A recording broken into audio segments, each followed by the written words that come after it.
Now, in spite of the Malaysian authorities' statement that flight MH370 ended over the Indian Ocean, what caused the flight to detour thousands of miles off course and head towards the open sea remains a mystery.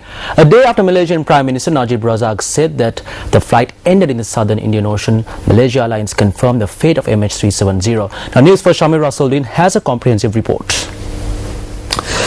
The Malaysian Airlines officials and Australian officials addressed the media in two press conferences today. The media address comes after Malaysian Prime Minister Najib Razak concluded that MH370, which went off the radar 2 weeks ago, crashed into the Indian Ocean. Addressing the media, Chairman CEO of Malaysian Airlines said that this has been an unprecedented event followed by an unprecedented response. He further said that he does not want to speculate on what happened to MH370 and added that investigations are on and the focus now is on the families of those on board. Investigation basically team that's been led by DCA. And yesterday, when the Prime Minister made that statement, it's very evident that the aircraft ended its flight in the middle of South Indian Ocean. Okay, so we will have to be, we just have to follow those evidence as being presented to us.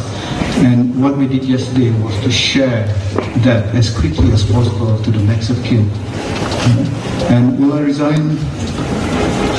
It's a personal basically decision. We'll take it later. Now, meanwhile, an Australian military official said that efforts to try to ID debris in the Indian Ocean are unlikely to start again for at least another 24 hours. The Australian Defence Minister said that as the Indian Ocean is an extremely remote part of the world, the Australian government cannot risk the life of pilots and crew engaged in the search operations. Let's be clear. To this point in time, we have not successfully identified and recovered any debris from the aircraft in question.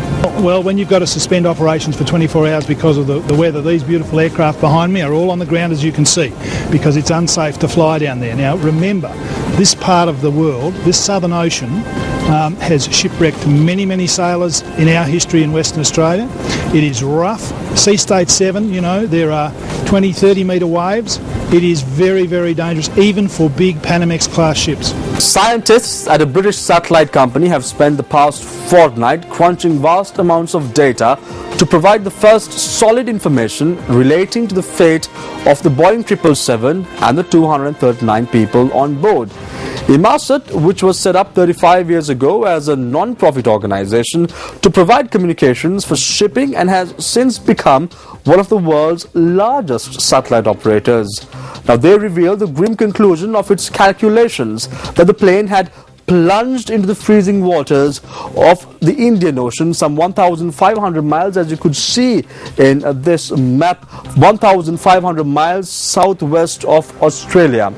Now, using data from pings sent by MH370 to a satellite after the plane lost contact on the 9th of March, the company had within 4 days that it had travelled along one of two vast arcs, heading north across southern and central Asia, which was the northern corridor, and the southern corridor, which is south across a vast expanse of ocean.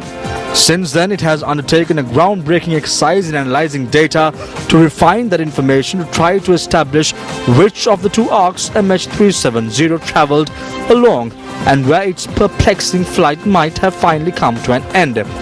Using a technique described by the Malaysian Prime Minister Najib Razak as never having been used before, the satellite company used the Doppler effect, the change in frequency of a transmission due to the movement of a satellite or aircraft, as a basis for a method of modelling the particular path of a jet. When this data was compared with data for the known paths of other aircraft, it formed the basis for establishing the likely route taken by MH370. The family members who have been anxious for news about their loved ones reacted to the news of the authorities. We are just sitting in front of the embassy, and what we are aiming at is the Malaysian government. We don't want to...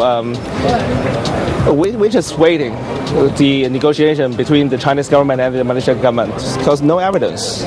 They just give out the result from analysis from the satellite data and nothing found.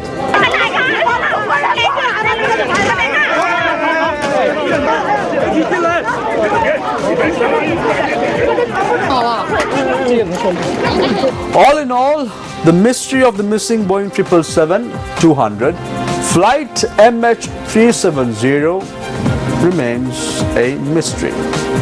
Until authorities find the black box, no one would know what happened to flight MH370. There are many questions and less answers. Until concrete information on the missing plane comes to light, the fate of flight MH370 would remain a mystery. Shamir Rasuldeen, News First.